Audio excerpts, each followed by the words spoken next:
Superhero movies live and die based on how good their villains are, so it's lucky for the genre that it's had some truly stellar examples of antagonists over the years. While figures like Superman and Spider-Man are more famous than their foes, every good hero is defined by their enemies, and which figures they are placed against most prominently.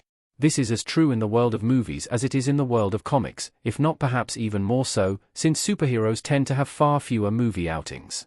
Thankfully, the past few decades have provided a range of phenomenal depictions of comic antagonists for many superhero movies, making the matter of which a best a challenging one. Kurt Russell's Ego the Living Planet. Ego the Living Planet holding Peter Quill's Walkman in Guardians of the Galaxy Volume 2. Compared to the franchise's biggest heavy-hitter villains, who also tend to be around for more than one lone film, it's easy to overlook Ego the Living Planet when it comes to the MCU's roster of antagonists. However, Ego's story in Guardians of the Galaxy Volume 2 has a little bit of everything a good villain needs. The concept of a sentient planet who's able to transform and replicate the beings of the other worlds he visits, and who seeks to destroy other planets and thus conquer them, is one that's hard to not find fascinating. Kurt Russell is also able to nail the characterization of Ego, and how his inhuman nature makes him a compelling villain.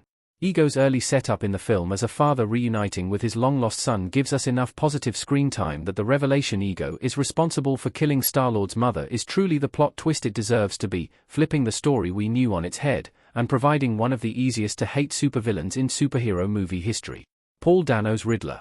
Paul Dano's Riddler, imprisoned at Arkham Asylum, is interrogated by Batman in The Batman, 2022.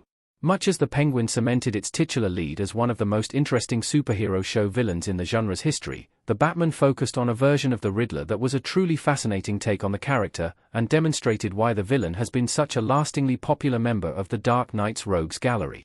Paul Dano's Riddler is shown to be staggeringly smart throughout the movie, leading not just Gotham's police but also the Caped Crusader on a wild goose chase of sorts throughout the city, broken up by the revelations of more puzzles for them to solve, and more harrowing Saw-esque traps that those the Riddler deems guilty have been placed in.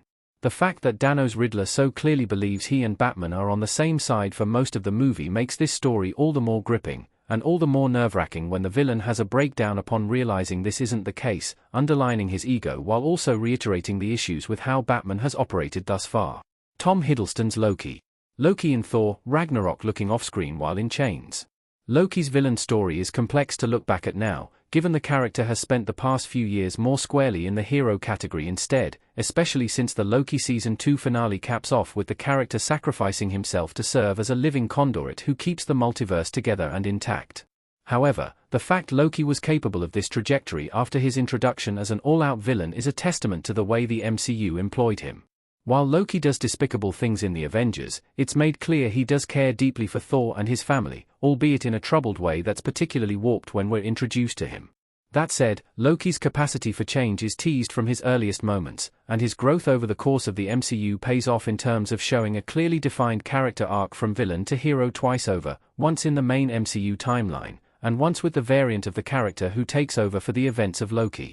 Gene Hackman's Lex Luthor.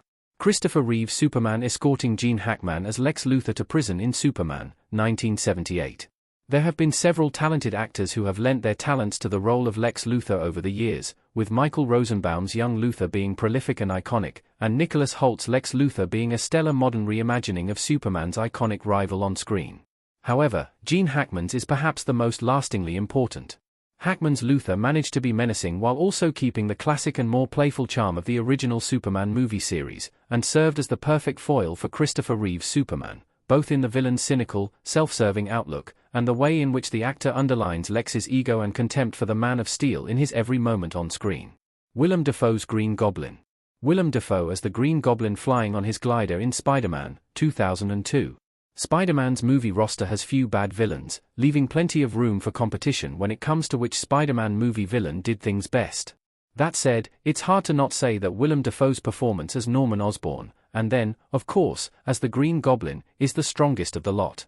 While Alfred Molina's Dr. Octopus is also rightfully praised, alongside a range of other film antagonists, the Green Goblin role is arguably the hardest to pull off, as it requires a clear delineation between Norman Osborn and the Green Goblin, that at points needs to be conveyed solely through a look or vocal tone, which isn't necessarily an easy task. However, Dafoe pulls this off not just in his original Spider-Man movie debut, but also in his reprisal of the role in Spider-Man, No Way Home, which required notable nuance from both the actor and script, since No Way Home needed the twist of the Green Goblin taking control to be suitably shocking and yet also almost inevitable in hindsight. Michael B. Jordan's Killmonger. Killmonger looking sideways in a still from Black Panther. Black Panther's reputation as one of the MCU's best movies to this day is in no small part because of the dimension and emotion Michael B. Jordan's Killmonger adds to the movie's story. Complex and empathetic, Killmonger's hopes and charisma make him a truly multifaceted antagonist, and someone who audiences can feel for even during his worst movie moments. The conflict that arises between Killmonger and Black Panther is a perfect example of what a superhero movie's conflict between hero and villain should be, particularly in the way this struggle provides great character growth for T'Challa, and eventually convinces him to make one of the biggest steps in the MCU's in-universe history by revealing Wakanda to the wider world.